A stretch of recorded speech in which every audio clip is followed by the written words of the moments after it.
Welcome to the channel. Still a little cold outside, but not like it's been. So today I thought I would take a minute and shoot a little video on some things I like to keep in my toolbox. This is my portable box that I carry to the track, carry out when I go to a client's, or if I go to do some consulting work, that kind of thing. And these are just some things I like to have in there just in case. And first one is very simple. A piece of string, about 2 feet of it.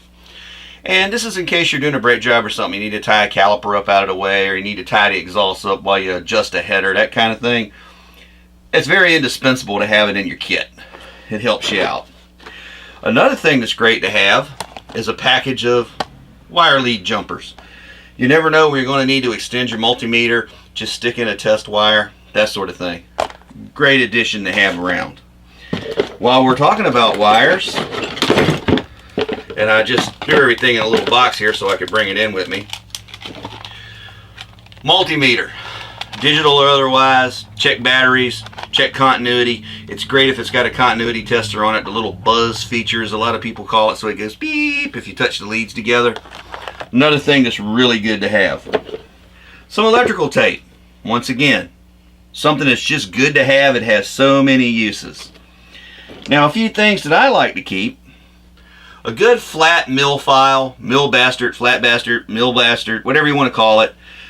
Good file, good sharp for cleaning up rust off of edges, just doing little things, deburn things. You never know what you might need a file for. You can cut something with it if you absolutely have to.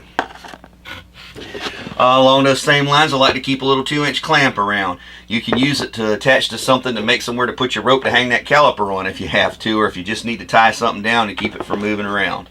It's great to have. A couple of small screwdrivers, or better yet, a small precision screwdriver set. Again, in case you need to put a battery in here, you're going to need to be able to take the screws out of the back. And for that matter, an extra battery for your multimeter and your headlight or your flashlight, whichever you might have, is always good to have. I like to keep a small stainless steel wire brush. It's kind of like having the file. You never know when you're going to have to clean something, and you can see this one's been used a little bit. But once again, it's great to have, and it's stainless steel so you can wash it off and it'll live another day. Snap ring pliers. Inner, outer, take them in, pull them out, and 90 degree in case you got to reach down in a hole.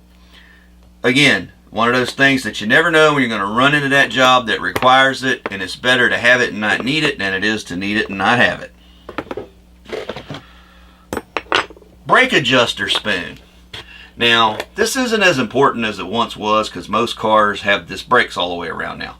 But trailers do not have self-adjusting brakes, and as all us race car guys know, we mess with a lot of trailer brakes, and if you got a trailer, you got to do maintenance on it. And this just makes adjusting those brakes easier. You could do it with screwdrivers and putty knives and all these various other things people use over the years, but I find that this thing here is worth the $5 or $6 that it costs. And it's made in USA. This one happens to be made by Lyle. So, and nobody's sponsoring this video today. It's just me doing what I do. Now another thing I like to keep on hand is a small tubing cutter in case I have to do an unexpected brake repair, that sort of thing. And along the same lines, one of those little small sliding double flaring tools isn't a bad idea to have either. But mainly have the cutter because it can cut things other than brake line. A good set of flare nut wrenches, or flare wrenches, whichever you want to call them, for dealing with brake lines, fuel lines, specialty fittings, that sort of thing. 3/8 through 11/16 range in English will cover you, and the equivalent metric. A pick. Nice little sharp point pick. You never know, and I keep the tip on this end because this end hasn't been used yet, and it's still really, really sharp. This end has been used and has gotten a little dull over time. But you never know when you're going to need to pick something out of a groove, clean out where a seal goes, that sort of thing. Always handy to have.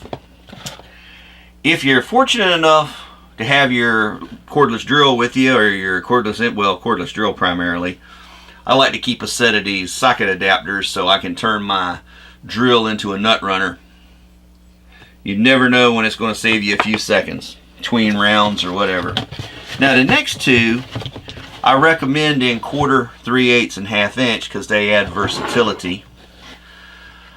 A 1/2 to 3/8 adapter so that your 1/2 inch drive sockets can turn your, or 1/2 inch drive ratchets can turn your 3/8 drive sockets. By the same token, a 3/8 to 1/4 in case you get a little 1/4 that needs just a little more oomph to get it broke loose. It's always handy to have those. And then these swivel adapters. These are indispensable when you need them. When you don't need them, they're kind of aggravating, they're in the way. But when you do need them, there's nothing like them. They will get you out of a jam. And what do both of these tools have in common? They will basically double your toolkit because your sockets now become swivel sockets as long as there's room enough to use it. And your 1/2 inch drive can now turn 1/2 inch and 3/8, and your 3/8 can turn 3/8 and 1/4. So you double this and what, 2/3 it more capabilities this.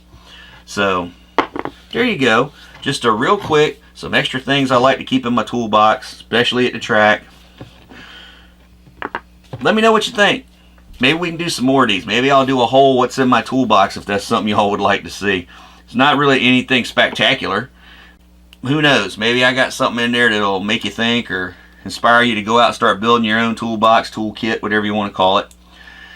As always, practice your skills, turn them into craftsmanship. You never know how far it'll take you. Until next time, thanks for watching. This has been Fab Race Mod Repeat.